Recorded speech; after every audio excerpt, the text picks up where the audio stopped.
గత తెలంగాణ రాష్ట్రంలో కొద్ది రోజుల క్రితం జరిగినటువంటి అసెంబ్లీ ఎన్నికల్లో సిర్పూర్ నియోజకవర్గంలో బీఎస్పీ పార్టీ తరఫున పోటీ చేసినటువంటి ఆర్ఎస్ ప్రవీణ్ కుమార్ అనే వ్యక్తి మనందరికీ తెలిసిన విషయమే.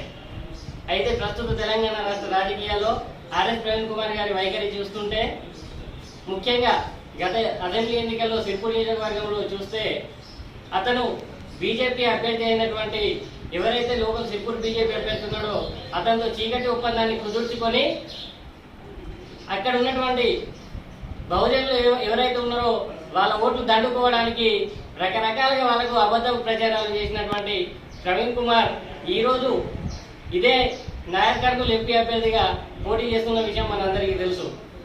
కాబట్టి అక్కడ సిర్పూర్ ప్రచారానికి వచ్చినప్పుడు ప్రవీణ్ కుమార్ సిర్పూర్ ప్రజలే నా ఆస్తి, నా చివరి శ్వాస వరకు సిర్పూర్లోనే ఉంటా, నేను ఇల్లు కూడా కొనుక్కుంటా అని చెప్పేసి అక్కడ ఉన్నటువంటి బహుజనులను కల్లిగొల్లి మాటలు చెప్పి గాలి వేషాలు వేసి పిట్టల దూర రూపంలో వచ్చి ఓట్లు దండుకొని ఇప్పుడు అక్కడ ఉన్న ప్రజలకు సమాధానం చెప్పకుండా సిర్పూర్లో బహుజనవాదాన్ని తీసుకొస్తే గడిల కేసీఆర్ పాలనను ఏనుగుపై వెళ్లి అంతం చేస్తానన్నటువంటి ప్రవీణ్ కుమార్ ఈరోజు అదే గడిల దొరల దగ్గర కాపలా కుక్కగా మారిన విషయం మనందరికీ తెలుసు. ఆయన చెప్పాలి, ఆ దొర ఎంత ఇచ్చాడో ఈసారి ఎంత తీసుకున్నాడో తెలియదు, కానీ సిర్పూర్లో ఉన్నటువంటి ప్రజలు ఎవరైతే ఉన్నారో వాళ్ళకు ఎలాంటి ఇన్ఫర్మేషన్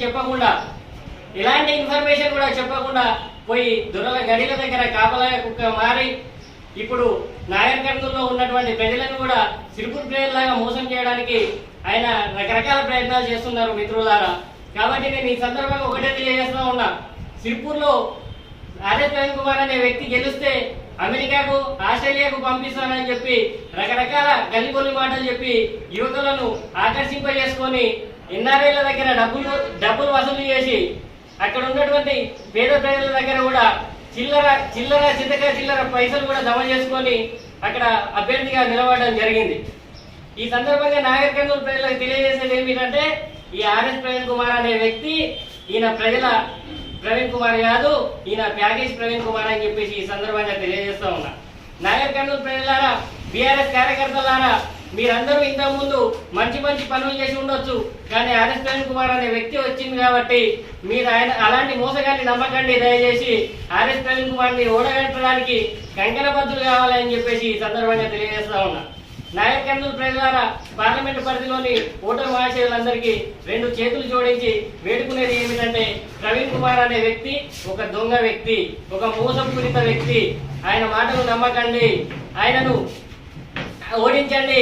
మీరు చాలా చైతన్యవంతమైన ప్రజలు, ఆయనని ఓడించి ఇలాంటి మోసపూరిత రాజకీయ నాయకులను మనం విస్మరించాలి అని చెప్పేసి ఈ సందర్భంగా తెలియజేస్తూ ముగిస్తున్నాను. ధన్యవాదాలు.